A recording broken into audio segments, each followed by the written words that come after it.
Howdy everyone, it's me once again, the one and only Killer Rodan, and today I'm going to be continuing my Disney movie marathon by talking about the movies, obviously TV shows, merchandising, I don't know, whatever the case may be. So yes, of course, yeah, I'm a top secret agent, I'm going out to watch a movie. And that movie being, yeah, Antimental. So yeah, I figured I'd talk about it because, yeah, I just got to watching it. I was in the movie theater, obviously, so yeah, I thought I would just mention this, even though I was really dragging my feet. I was supposed to have seen this like a few days ago. I'm gonna be upfront with you folks. And the thing is that, yeah, I saw the trailers for this movie, and yes, I know I'm not seeing this in premiere day like I sometimes would with certain movies, but at least I eventually got to it. I guess that's what matters, I suppose. At the end of the day. But yeah, I saw the trailers. It didn't interest me that much, really. Not that I've seen it. I kind of wish I should have watched it earlier. Alrighty then. Obviously, I have my popcorn and my movie ticket here. Gotta have that because otherwise they would have told me to. Knock, knock. Who's there?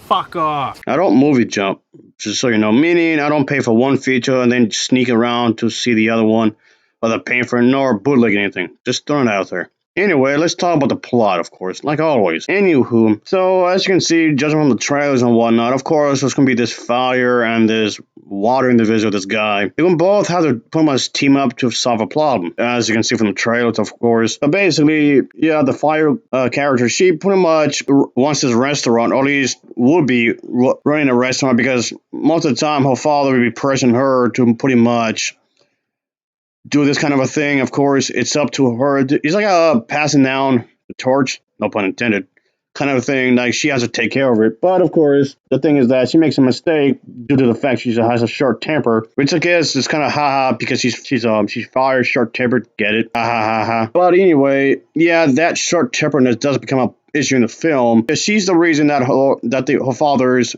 restaurant gets into trouble. What do I mean by that? Well, you're gonna have to see the movie. So I'm just giving you the rough summary of the story. But obviously, it gets into a lot of stress on this water character guy. It's going to help her out, even though they live in a city where don't even many fire, and of course they live in a town where, how do I say this?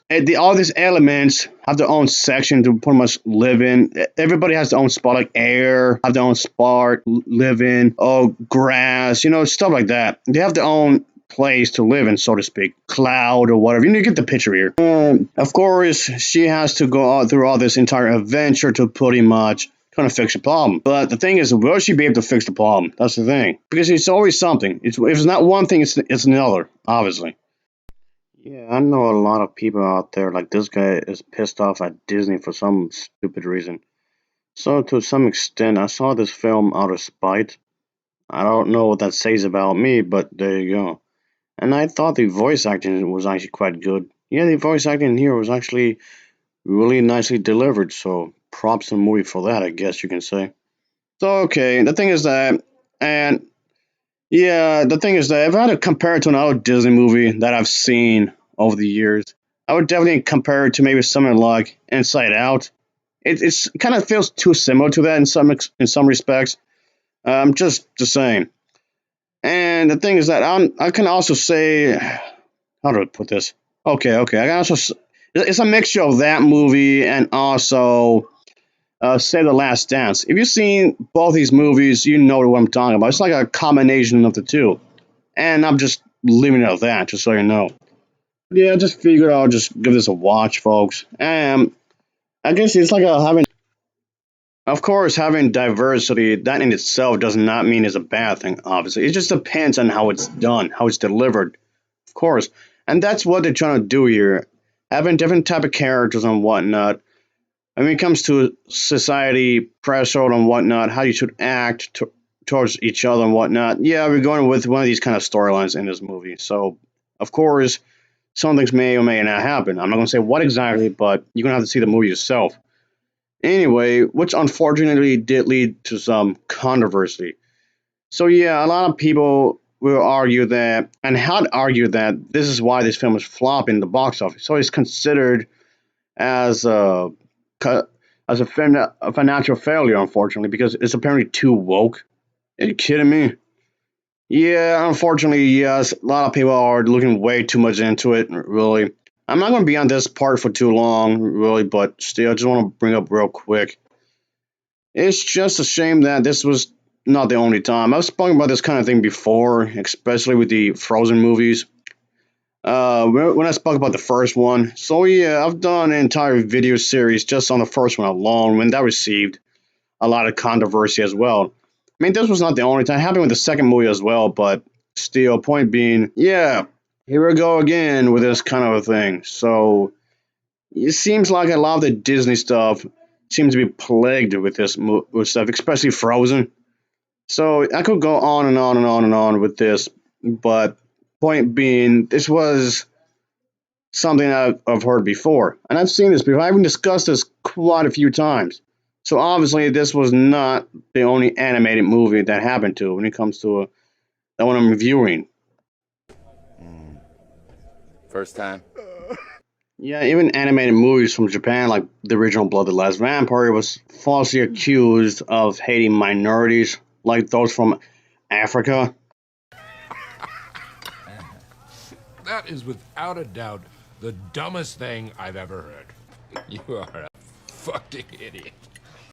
Yeah, in some ways, I do feel bad for the people who were working on this because you can obviously tell they were doing their best to do a decent movie.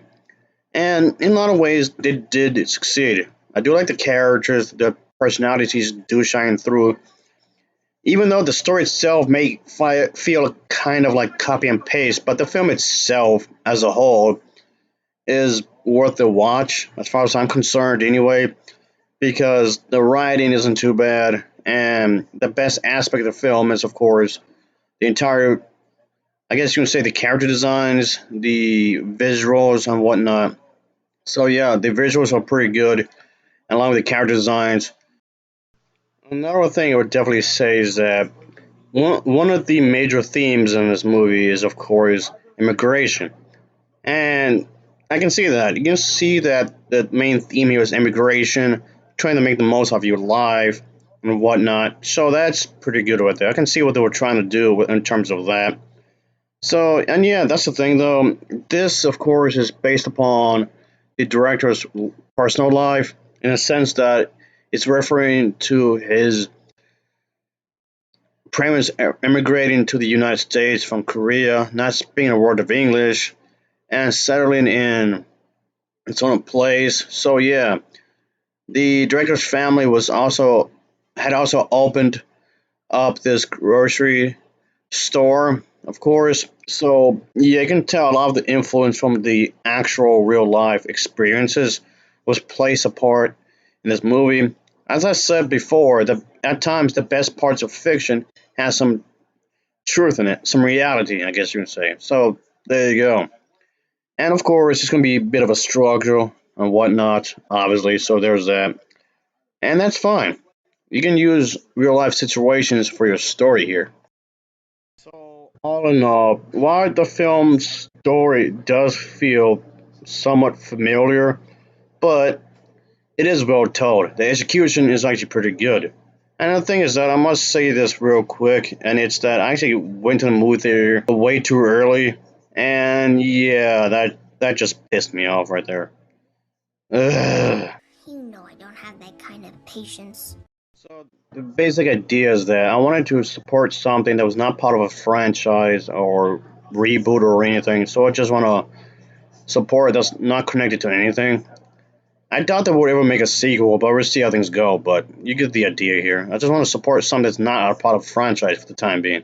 And I'll give this film a Novaval rating of a 6.9 out of 10. It gets a 6.9 out of 10 from me. So, yeah, it's a solid movie. As always, thanks for watching and take care. Until next time, see you.